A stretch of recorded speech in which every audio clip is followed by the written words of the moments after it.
sure that's true. Like the orcs have had some hardships. I don't even know what the point of this talk is, where it's like, Right. oh, woe Well, is me, woe is these orcs. You so don't know what it's like to be an orc. It's like you're negotiating the ring. Stick to what's going on, yeah. and this is when Elrond's like doubling down. And it's like, are these people prepared to give their lives for your,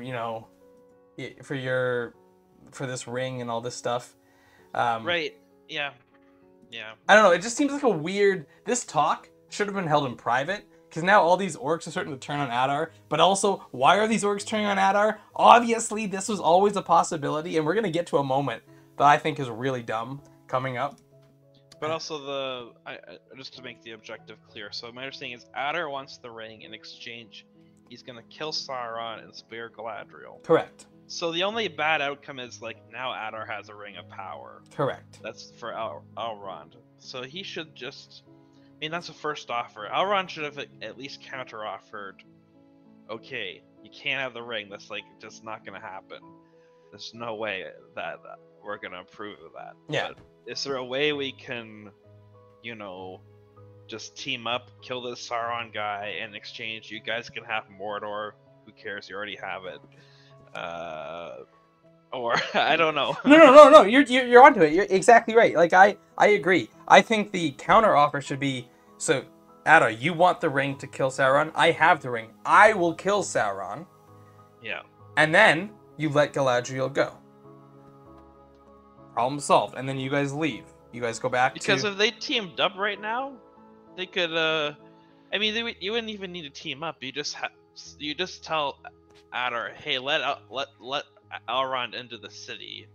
He can, confront Sauron or like or Gil-galad. He has a ring too. We have 2 rings of power right here. That's true. Yeah. And where the heck is that shipwreck guy? He should be here too. So we should have 3, but we have 2. The 2 of them, like Gil-galad, could just walk up to the gates. Because the problem is because Adar and Elrond actually share an objective. Yeah. So, yet they're fighting each other. Yeah. Well, and this is the thing. It's like, obviously we don't trust the orcs, right? Like, that's not happening. We're not giving them rings of power. We don't trust orcs. Yeah. But if the orcs are true in what they claim, which is they want Sauron dead, so do we. We will see to it. So back off Eregion. We will see to it. Now, I guess Adar might come back and say, hey, these elves have all fallen under his spell. What makes you think you won't? Type of thing. And you can have a back and forth there, and you can have it back and forth. I never trusted the guy, yeah, stuff like that. Yeah, so maybe the talks fall apart, but you're right. They never even like actually negotiate. This whole scene was set up so Elrond could come in here, say, "Hey, some orcs might die," which freaks out the orcs that are not even on the battlefield. Like, come on, what? What do you mean? What do you mean? I thought this was a perfectly safe operation. And so yeah, so like that is the current state of this. And then instead of negotiating further, the real ploy. So we now know what the real ploy. Elrond was never going to negotiate with orcs, and I applaud that. Screw these orcs. His plan was actually just to help Galadriel. So he only agreed to this negotiation to scare some orcs and help Galadriel, because he was never giving the ring. That's not happening. So he then takes the pin off of his cloak. Yeah, very subtly. Very subtly, because what's actually really. Well, we all saw it. Okay, fair enough. We all saw it. But he is facing away from Adar. Yep. But he should be in clear view of Glug when this happens. But he does it in a very. I mean, I agree. Let me just say, I agree. It's kind of fun. It's kind of silly. He does do it very smoothly, and what's cool is there's another pin underneath, already holding the cloak up. So this was a fake pin. So it's not like the cloak just comes off. Yeah. So that's true. Yeah. So it looks like he almost just like touched his cloak, and if you didn't notice it, like the camera zoomed in and we saw it, but if you were like just watching the scene, maybe you don't notice it. Yeah. It's now in his hand. And yeah, so this is where I guess Elrond is like. So I think Adar gives him like till dawn or something to decide. and otherwise we'll see you on the battlefield with her head on a pike or something like that. And Elrond then says, I need to just say goodbye to her, or something like that. And then this is where we get... For some reason they let him. Be like, well, it should have been suspicious, actually. I don't... Okay, so, yes, it's suspicious. I don't think I would have said anything. So, the way I would do this if I was Elrond is you say, yeah, we'll meet you on the battlefield at high noon, or whatever cool thing you want to say there. And then you just walk over to Galadriel and kiss her, or whatever you're going to do. Spoiler alert, big kiss coming up. You just walk over to Galadriel and, like, do the thing. And don't make a big deal of, like, I just need to say goodbye to her. You don't even say it. You just go and do it. And what are they going to do? Like, yell at you? Like, maybe, but by the time you have done it, and then they can be like, hey, get away from her. It's already done. So, like, instead of asking to do it, I would just do it. I'm an elf. These are orc scum. I'm not going to even, like, ask them if I can do this. I can. I'm Elrond, goddammit. So... yeah, he asks if he can do it. They let him, which is silly. He then walks over and grabs her hand and kind of goes in and, you know, gives the old... the kiss. Yeah. And then, when I saw this, I thought, like... because he's like Frenching her. Oh, he's going for it. I thought he must have like had the pin in his mouth and he was like passing it to her through his mouth. Oh, That's no, what I thought was going on there. I mean, but then later we find out that like he actually doesn't put it in her hand. Oh yeah, it's just in her hand. You can actually see it. I'm pulling it up right now, and yeah, you can actually see the transfer happen on screen. So the timestamp for that is 30 minutes and 50 seconds. You actually see it drop from his hand into her hand. This is not filmed right, okay? Like, this should have been filmed in a way where... I like my idea that he was passing it to her through his mouth better. Sure, you can do that. Or some sleight of mouth, like he somehow passed the pin to her through the kiss. Yeah, no, I'm fine with that. I mean, heck, I don't even think there should have been a kiss. So I'm of the opinion they should have found a better way of, like, maybe he just, like, holds her hands, you know, like, in it, like, make a hand sandwich type of thing, and, like, say, like, you know, be brave or something like that. And then but anyway, this should have raised flags that are like, you shouldn't be touching the prisoner. No. You can't be touching the prisoner. No, Clearly, you can't touch the prisoner. This woman's like. I mean, we've seen what she's broken out of chains already. Yeah, and I mean, Ador wasn't there, but you should have seen what she did in the dungeons of Numenor. She straight up, like, manhandled 6 guards at once. So, she's a dangerous person. You can't be touching this and giving her anything.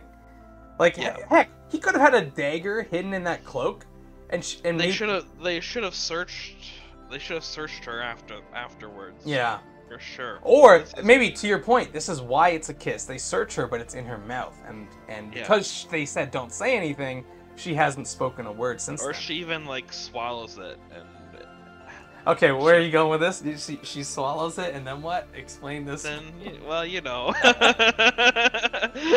that's too much. Yeah, that's what we want to focus on. Elven, you know, the anatomy of elves and how that happens and what happens with the. Yeah. So okay, the big kiss. This is actually like bigger news than I thought it would. Like I didn't love the kiss when I saw it. I didn't care that much though. Like I didn't either, but it's because I thought like, oh, that's how he's passing the ring to her. But either way, like I'm not. Look, I wouldn't have done it, but I don't care that they did it. Like it's not that big a deal. It was a ploy. Like who cares?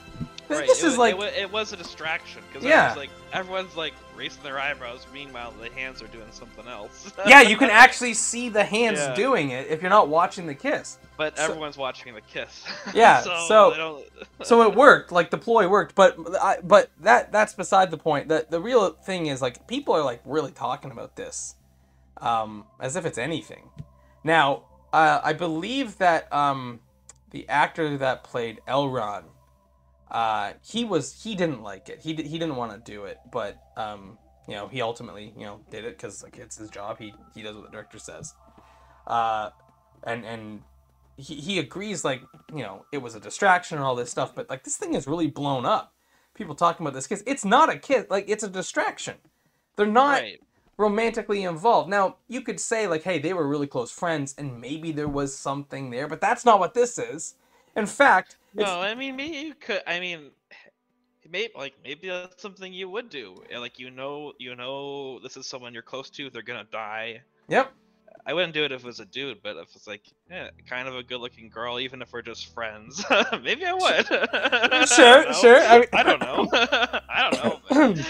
I mean, hopefully our wives don't listen to this podcast, but no, I see what you're saying. Like, for me, it's more like they were, yeah, like they were friends, and there is maybe like a romantic potential there, but after the kiss, when he pulls away, you can see in her eyes that she's like, what the hell was that about? And then she starts to like clue in, like, oh, it's, you know, like you gave me this thing, like I see what's going on, you know what I mean?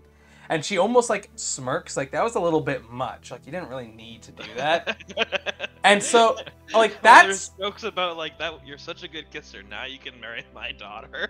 okay. So this is what I was like getting to is, yeah, That's so the kind of kisser I want to marry that my daughter. that's the kind of kisser I want my daughter to marry. And yeah, okay, so yeah, to be perfectly honest, I don't care about the kiss at all.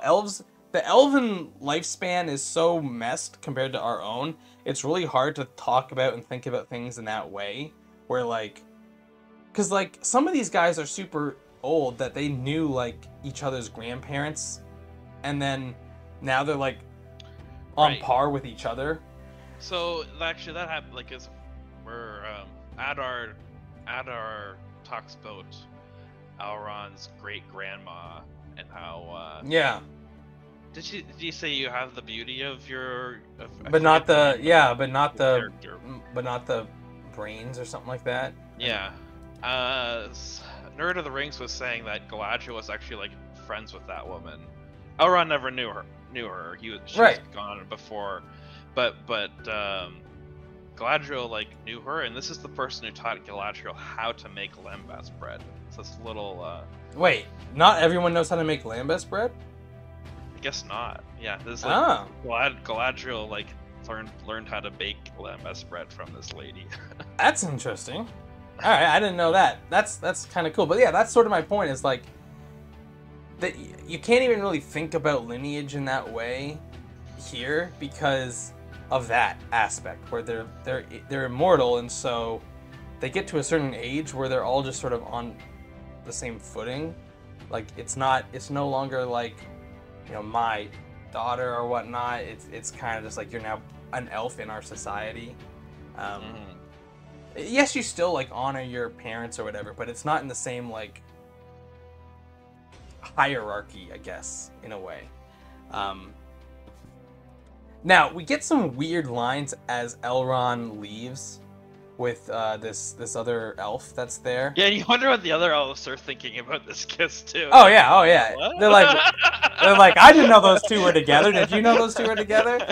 Like Elrond just went for it because it's supposed to be the most beautiful elf, and she's about to die. True. Like, I guess he just. True. I was like, okay. You know what? We need a scene. All right. We need a deleted scene where Gimli goes back to Rivendell and he talks with Elrond, and they're both like reminiscing about Galadriel being so pretty. and then Elrond can be like, "You got 3 hairs." I kissed her. But no, there's some weird scenes here. There's a weird dialogue here where okay, I don't know how many elves are gone, like have already left Middle-earth, and how many are left to fight. But it makes it seem like the entire elven army is just this tiny nothing. And that without the dwarves, they don't stand a chance against the orcs. I'm confused how that's the case here. And this is a problem that they didn't fully set up what the numbers were with the orc. I know they had that whole kind of, you know, similar to Saruman saying, "Oh, look at my massive army." they had that scene. But there can only be so many orcs. Like, I'm trying to imagine. I know, and the thing is, it's actually easy to set up too, because they can just have the excuse that, oh, a lot of the elves already went to Mordor, so it's like too late to call them back. Exactly, but they don't. Instead, we got Gil-galad here with Elrond, which means that I would assume most of the army's here. And also, if they didn't come here first and then went straight to Mordor, really stupid. So the question is this: so are all like fighting age elves basically dead at this point? Right, like that's where are they? So that's my kind of question, because this elf is freaking out. He's like, oh no, Elrond, like how are we gonna beat these guys on the battlefield? They have the numbers and all this stuff. And then Elrond's like, because we know something that they don't. We have the dwarves.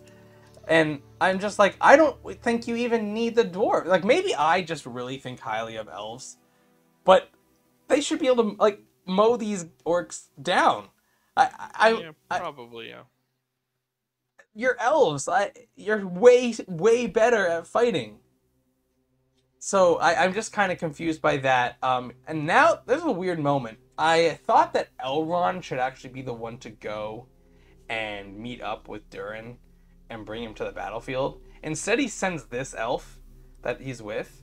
He's like, go wait for the dwarves and bring them to the battlefield. Yeah, ride out and meet them, I think. But like, that should be Elrond is the one that has the relationship with them, and I think it would be nice to have him the idea would essentially be Elrond and Durin riding into battle together. We're gonna get to what happens there, but like, that would have been a cool idea to have. Right, and then have Gil-galad be the focal character of this episode. That's right. That's right. That's what I think should have happened here.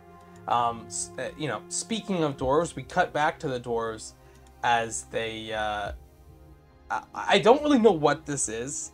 I actually like this speech. It's one of the better ones from Rings of Power. I don't understand what's going on here, because at first Durin is talking... Durin the Fourth, I should say. Prince Durin is talking to, like, I don't know, a room full of dwarves. And then all of a sudden he's talking to all of them, basically. And then, so then the people he was talking to is... I mean, we cut back and forth in this moment. We cut back from him to Galadriel breaking out of her chains with her little lockpick set. And while that's happening, we have Durin talking. So I guess we can kind of break this down into, like, both parts. So I guess we'll focus on Durin, because that one's pretty quick. So Durin is rallying his people, and talking about how, like, this is like the biggest, you know, moment of their generation, of their age, that they have to, you know, decide what's important, and, you know, it ultimately comes down to, you know, the dwarves need to honor their fealty and their oath that they would assist these elves, and he gets all the people, all the dwarves on his side. It's a fun moment that's gonna happen, because I didn't realize that was the way he was gonna approach this speech, and I do like it, but it's a great, like, it is a great twist for him to have rallied his own people by saying we must be honorable and you know, honor our pact with our friends, the elves, who need us. They will fail without us. And so we have to do what's right. That idea is great.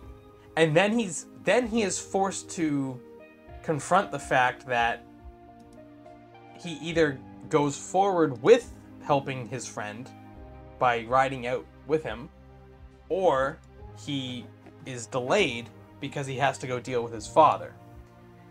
And so I think it's actually a pretty cool, you know, kind of twist on the, because, like, you know, this is just a classic, like, you know, rallying speech, which is great.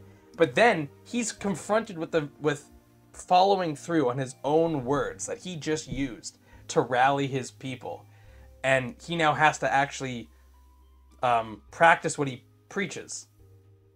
Yep. And as we will find out, due to these circumstances, he might not be able to fulfill all of what he was saying. Yeah. And we can talk about whether or not this even makes sense. Like, couldn't they have sent some, or how many? It doesn't make sense, because why did you need to send the whole army? You can send like one detachment to deal with this guy. Yeah. So I don't really know why we need the entire Dwarven army to deal with one king. I know he's exceptionally strong, but he's not a god. He can be stopped by a group of dwarves, I would think. But anyway, that's the conundrum that he's faced with. I think they should have written a bit of a better conundrum. Like, maybe this is the moment that the Balrog breaks through, or something happens. Like, maybe there's a huge collapse. Maybe maybe Durin the Third is mining on his own because people aren't mining anymore, and it collapses a massive shaft that requires like the entirety of Khazad-dûm to band together to like retrieve their lost citizens or something like that. That like really takes them away from fulfilling their oath. Because to me, this isn't enough, and that's like that. It makes Durin look bad. It makes Durin the Fourth look bad here. But again, I don't even understand how this scene works, because he's talking to this room of people, telling them all this stuff. The room cheers, and then you hear this louder cheering. He goes to like a window, and he looks out, and everyone in Khazad-dûm. Now, I have been to old like temples, whatnot, where the acoustics are just like that. The acoustics are amazing, where like you can you can whisper something and you can hear it across the room, and like that's like people do that. Like you go there and then you try it out and it works. Maybe you could argue that. So I'm not too upset about this. I just thought it was funny how they filmed it, where he's in a room, like a tight-knit room of like 20 people, telling them, and it's almost like this is like the uprising. This is like our like spread the word. But then he goes to the window, and all of Khazad-dûm is out like listening to him, and they're all like chanting Khazad-dûm. And then like, well, we march for a Region, that kind of stuff. So the coup is complete. Whether or not he's still referred to as Prince Durin or not, people seem to be following him. And so, yeah, the coup is essentially complete at this moment. And so he's going to be riding out with the elves to defend a Region. Meanwhile, we see Galadriel break free, and we cut to Elrond, who is okay. This is where I get really confused. So what exactly happened here? Elrond met with Adar. He then yeah, they're fighting the orcs. Yeah, but like Elrond met with Adar. He left that and he's like, "We will fight you in the morning. And you'll have Galadriel's head on a spike," or something like that. He leaves that. And then the elves ride through the host of orcs and get to the battlefield and are now fighting on the battlefield, trying to defend the city. I guess. That's why I'm so confused, because the whole point of having Galadriel in a cage in the first place and stopping that charge, I thought, was to prevent those elves from joining the fight. And yet, Galadriel's still imprisoned, and those elves are now in the fight. Yeah, they didn't kill her right away. They didn't the charge spared those orcs that were there in that moment, but now the elves are going through and killing other orcs. Now I'm wondering, that orc that's super scared of battle right now, I wonder what he's thinking about all this, because why did we just let Elrond ride off? He's gonna go kill some orcs, and that's scary stuff. Like, yeah, orcs might die. So now there's a huge battle, and some of us might have died. Yeah, yeah, some of us could have died. So yeah, there's a huge battle happening between elves and orcs as the elves move into the battlefield. They take their horse into this river, and their horses are getting like sucked into the goo of like the very wet like bottom of this river. Okay, I don't know about elf horses, but elves wouldn't get sucked into that goo, so they should just go on foot, right? Like the horses are gonna just slow them down. Oh, and then there's this weird scene. I mean, okay, look, let me catapults the orc. Okay, yeah, let me be clear. I think it's a good episode for what it is. It's better than the Long Night from Game of Thrones. Sure. It's not a good battle. This fight doesn't make any sense. Right now, the elves are fighting near the catapults because the stupid orcs who treated with them just let them go and fight the catapults. So, you know, on the part of the elves, good strategy, take out the catapults. The orcs, it's really stupid. There's this fight happening. Elrond gets knocked off his horse, and what does this orc do? Instead of fight Elrond, stabs his horse, or like cuts its throat or something, and then licks the blood off of its dagger. I can't tell what these writers want us to think. Do you want us to sympathize with the orcs or think that they're horrible demons? Because this scene is a classic orcs are just pure evil. There is nothing in them but hate. And the previous scene, it's like, oh, the orcs are kind of scared of battle. Like, I'm so confused. It doesn't make any sense. But anyway, we fight this random one orc who killed our horse, Elrond's horse, I should say. And Elrond just gets really mad and just like goes to town on all these orcs, just starts like slaughtering them left and right. Yeah. There's some good action in this moment here. Elrond did make a huge mistake. He lost his helmet and then he gets cut across the face a little bit. But he ends up getting this orc back, stabs him, and launches him in a catapult. But it's funny how he just shot a catapult at So Aurelion. The other part of this, he's like, wait, why did you just launch rocks at the Yep. city?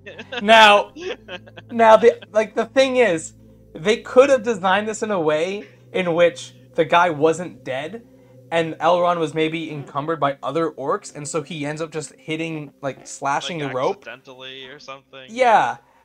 And then it shoots this orc and kills him. But the orc is dead. The orc has been stabbed. Like, yes, he's still technically alive. He's going to die in moments. All you're doing is launching rocks and a orc that dies midair at the walls of Eregion. Like you're helping the orcs. It doesn't make any sense. You're helping them get one last shot. Yeah, the catapult is destroyed. It doesn't make any sense to me. So it's very strange. And then he mourns his horse, which is, it's actually pretty sad. And then we get to see this Ravager up close, and what it essentially looks like is a reverse ballista. They lock this, they hammer in these pegs into the wall, and then the ballista shoots the pegs and the wall with it outwards, and it kind of like brings rocks, it brings like down like the bottom of the wall, and then the whole wall collapses. So it's actually a pretty cool design. Again, I just don't know if it's worth it in this fight. But then the scene, we went from afternoon to midnight, it seems. Like, it's pitch black out. And the orcs are unhappy, right? well, yeah, but okay, is the battle still happening? Yes. I mean, maybe they take a little 15-minute break. I don't know. But this would be the peak time for orcs to be fighting. This is the peak orc fighting time. Why are we breaking? Why don't we have these rotations going where you always have fighting if the sun doesn't bother you? Also, Glug's here again. Man, this like, orc. I thought you loved us. Yeah, Jesus. Okay. Adar says, with whatever's remaining of my heart, I do love you. I love you so much that I don't want to see you become slaves of Sauron again, or something. Yeah, yeah, that's exactly right. Yeah. And well, I think even before that, he's like, "Should we sound the retreat?" What the heck? Retreat? You're winning, because like the elves kind of suck right now. I'm not gonna lie. They killed some orcs, sure, but they're not doing great. And yeah, that's when Glug's like, "Are we gonna bring down that wall at any cost?" Like, or something like that. And he's like, "Adar, you loved us." That's where you get the love. I'm like, what the heck is going on? Okay, these orcs went from like scary demonic forces to like little bitches. Like, I've never seen a more scared ragtag garbage military in all my life. This is horrible. These elves would have just shattered. They would have broke on the first charge and retreated instantly. I can't believe this. Now I understand why 9 guys can cut through the entirety of Moria by themselves. Like the orcs and goblins are the worst military. The Shire even beats them, I think. So like, geez, what is going on here? Yeah, so these orcs don't want to fight anymore. They want to retreat because they're scared. They're scared of dying. They were in a military campaign to fight elves in the elven homeland. And, okay, I don't know when we get to it. Is it here? I'm trying to think. So this is where Adar finds out that Galadriel's missing, right? Yep. He sees it. And she left the pin behind. Yeah, I don't know why. She has to leave a clue. This is how I got it. Yeah. Regardless of how, like, I don't even think you need the clue. If I'm Adar, I know what happened. Elrond kissed her and gave her something, and that's how she gets out. And now they're gonna search the camp, and she's gonna be, disguised as an orc. Now, I will say, she picks the worst disguise. Some of these orcs have, like, horned helmets. Like, little skull helmets. And you can't see what's behind them.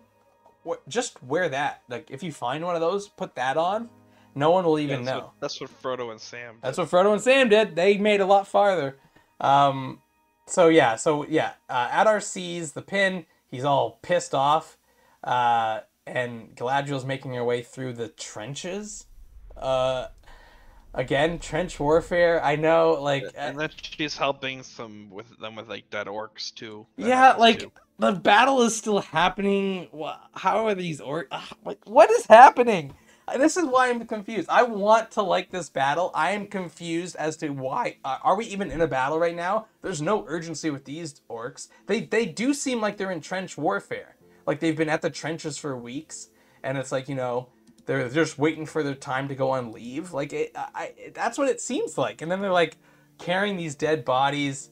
They're cremating the dead. So yeah. There's some that's rituals. Yeah. It's like, oh, okay. That's orcs have some sentimentality and some and she witnesses Adar crying for the dead and him saying a prayer or something over one of the dead orcs. Yeah, something like that. Again, there's an actual battle going on. What does he say? If you have it up there.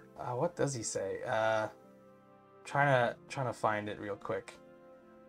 I can't seem to find it. It is just some prayer though. But so Lord of the Rings, because he knows this stuff better than us. But he said that the prayer he's saying implies that Adar is actually still loyal to Morgoth. He's not like. So he says, in flames they return to blackness. Yeah. In flames they return to darkness. Yeah, that's it. In flames they return to the blackness and the darkness. So there's some implication in that statement that Adar is actually still loyal to Morgoth. Oh. Even though so it's not like Adar is just totally free. He just didn't accept that Sauron should be taking over after Morgoth in a lot of ways. Oh, okay. There's some implication of that there. I mean, I don't know how to explain it. Yeah, better, it was unclear. At first, I thought like Adar was maybe telling the truth, but then this season there were definitely moments where he seemed less caring, and so it started to like creep into my mind that maybe he's not truthful with the orcs.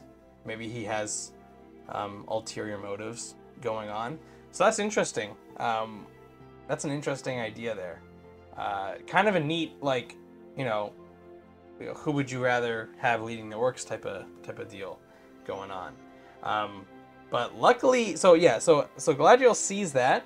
I don't know if she knows that. Maybe she does like hear it and kind of look and like go, oh, what's going on here? So maybe she even knows that. And meanwhile, you and I are just watching, going like, what the hell's going on here? Why are these orcs not fighting? Like, Yeah. I mean, okay, I feel like a callous general here, but like that we are taking this city right now.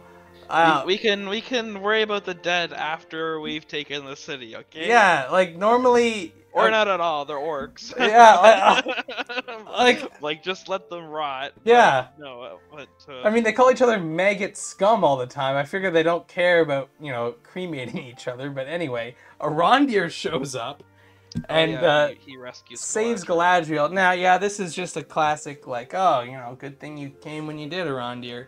And then Arondir and Galadriel have their reunion. Yeah, he wants to just kill Adar now. Galadriel's like, well, no, Sauron's the priority. If you go for Adar now, you're just gonna end up dead. I'm okay, right? So I have a problem with this scene. This scene should be great, but they goof it up because he doesn't care if he dies. That's his whole thing, right? Like, I don't care if I live or die. I'm just gonna kill Adar.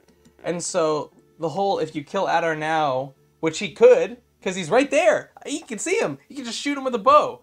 He could kill him. I know, but she promised him that the fight with Adar can come later. Yeah, but like, it could come right now. I could get him right now. I could snipe him from these trees. And are you telling me the orcs can even see us in these trees? No, not a chance. I could snipe him when we cheese it. But instead, you're right. Galadriel somehow convinces Arondir, who walked from Mordor to here, to kill Adar, that he'll kill him later. Okay. Yeah. So they're now, we're gonna kill him later. And this is, a contrivance, because Galadriel said she knows a secret way to get into the city. Yeah, the classic secret way. So they don't show how she gets in. They don't explain it. It's just gonna show her getting into the city. Yeah. So. Oh my God! Like, I know what they're doing. They think it's fine because, even in the original trilogy, there's a secret staircase. Yeah, that's not a contrivance. That's not a contrivance. That's well explained and demonstrated how they did it. Yeah, and it works out because the idea is that way's not even that good. There's a spider. Yeah, it's a terrible way. Yeah. Like, you have two bad options: going right through the gates, which is impossible. Not with 10,000 men could we do it. And then the other way is you have to go up. You have to go past with an eyesight of a major stronghold up the scariest staircase you ever seen in your life. Oh yeah, through a spider and then past an orc watchtower. Yeah, so it's not just a magical get to Mount Doom stair. Like that's not the only reason they call it the secret way is because Gollum thinks no one knows about it. Everyone knows about it. It's just these two idiot hobbits, and they don't know about it because they've never been there. But everyone else, Faramir knows about it. Like, he's like, they're taking the hobbit. Gollum took the hobbits to the staircase, and Gandalf knows about it. He's like, oh, what the hell? Why are they going over there? So everyone knows about the staircase. It's not even a contrivance. This is. And also, you don't even need this. There is a perfectly good bridge, apparently still intact, above the fray that she could get to, and just. And I mean, why didn't Galadriel tell Elrond about this? Find Elrond and Gil-galad and like the. Yeah, because the elves are just stuck in the mud fighting orcs all night. Yeah. Which again, I don't know how they even got to the fight in the first place. The whole idea was they couldn't fight because they had Galadriel. Anyway, so yeah, that's the setup. Arondir's here now. Galadriel's here. So Arondir's gonna go to the battlefield, not go to the city. Galadriel's gonna go to the city, and Well, no, Arondir does go in because they show him shooting from the wall. Oh, you're right. He does join us. So both of them are gonna go into the city. Yeah. And what is Galadriel gonna do? She's gonna fight Sauron? I think that's her idea, or at least find Celebrimbor and figure out what's going on or something. Yeah. Okay. So that's the plan. I hate it. The plan sucks, but I will give it a pass. And we already know Galadriel's not suited to fight Sauron. That's right. Because he can create illusions on her. You need... honestly, you need Gil-galad. He's the only one who really should be... He should be the one fighting Sauron. Or Elrond, because Elrond never liked him. And honestly, this is a dream sequence for me, but it would be during the fourth, and Elrond, both people who have not liked Sauron, so they wouldn't go under his spell, fighting him in a 2v1. That would be a sweet scene. Yeah. We're never gonna get that scene. I'm really sad because what happens next is. But I'm just saying, Gil-galad would probably be the only one with the combat ability to. True. No, I see what you're saying. Yeah. I see what you're saying. Yes. Because like, Elrond's just gonna get killed. Oh yeah, Elrond's not a good warrior at this moment. As Adar pointed out in their meeting, he's like, "You're just a scribe or something like that." True. He is just a scribe or something like that. But even Arondir would just get killed because Sauron's supposed to be. Yeah, Arondir is a nobody guard elf, right? Like he's not Legolas. He's not Elrond. He's just a random guard elf that happens to have a vendetta against Adar. Meanwhile, we cut back to the dwarves, and it turns out that Durin the Third has killed some dwarves. He's turned his axe on my men. You just cut through them like paper mache or something. Yeah, that's what it seems like. And Narvi's not looking too hot himself. He's got blood like pouring down his face. And so he's killed them, and now he's just digging on his own. It's like, oh my god. Yeah. So his plan, Durin the Third's plan, is to just mine everything himself. Yeah, he's like, I can see it all myself. Why do I need these other dwarves for anyway? I'll just dig it. And I guess he's got like super strength, so he can dig really quickly. So he's gonna unleash the beast, is what they're worried about. And then Narvi said, if you go, there won't be an Aragion here when you come back. Or, not an Aragion, Castle Doom here when you get back. Again, why is that? Why can't we take half of them, or 3/4, or, why can't we, like... What's... Yeah. Also, we'll have the battle, then when we can come back, will he have dug all the way to the monster by that? Like, you know what I mean? I guess it's that close, yeah. Like, they're that close to disturbing it. So everything is just kind of a little too... They really kind of crunched and condensed that dwarf storyline down a bit much here.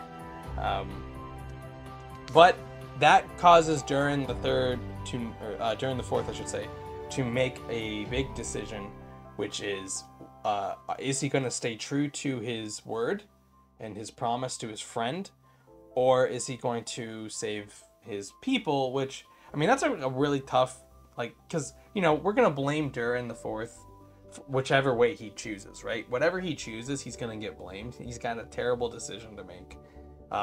If we just take for granted all of the different things coming into play there. Because I personally think you could have had a middle ground where you split the army up or something like that. Yeah. Or you have Durin the Fourth confront his father and see if that can help. I don't know, something like that. So we will see what happens with those dwarves in a bit, but now we get to see Sauron. Or how long would it even take to deal with your dad? Right, that's what I'm saying. Like a couple of hours? Maybe it'll be a couple of hours late. Yeah, how big of a fight can this possibly be? He's mining right now. He's not even it's not even like he's battle ready. He's in the mines with a pickaxe. You couldn't just they just need to deal with one guy before they go. You're telling me you couldn't just knock him out with a rock or something like that? Yeah, the whole army shouldn't have a problem. Yeah. Just get your throwing axe, man. Right. So if we take all of this for granted that they can't do that for whatever reason. Get Disa summoning more bats and stuff. Or have her call down some more avalanches or something, and it knocks him out. And then you take the ring off of his finger. All that aside, the decision that they've problematically set up is, does he help Elrond or does he help his people? And whatever he chooses, people are going to be mad at him. So it's an impossible decision, unfortunately, for him. And so, yeah, we'll see what he chooses, and we'll talk about it. But in the meantime, we've got Celebrimbor, he's now chained to his workstation, and Sauron is it's almost over. It seems worse than it is, and all the suffering will be worth it in the end. and and then this is where Celebrimbor picks up on that and goes, our suffering, as if like you're Sauron, you're not suffering. And then this is when Sauron has like a line like you must know it pains me treating you like this, or something like that. I was like, does it though? Like, this hurts me more than yeah, it hurts you. like the classic line. Yeah. I just find that really fun. And then he then has something. He says something like Morgoth treated me badly too. Right, he's discussing his experience with Morgoth and that he was kind of a slave to Morgoth. Yeah, you know what it is to be tortured at the hands of a god. I actually like that line. That's actually a pretty good line. I'm not gonna like it. Hey, I ripped the writing more than anyone on YouTube first season. So when they have a good line like this, I'm gonna point it out because I gotta make sure to be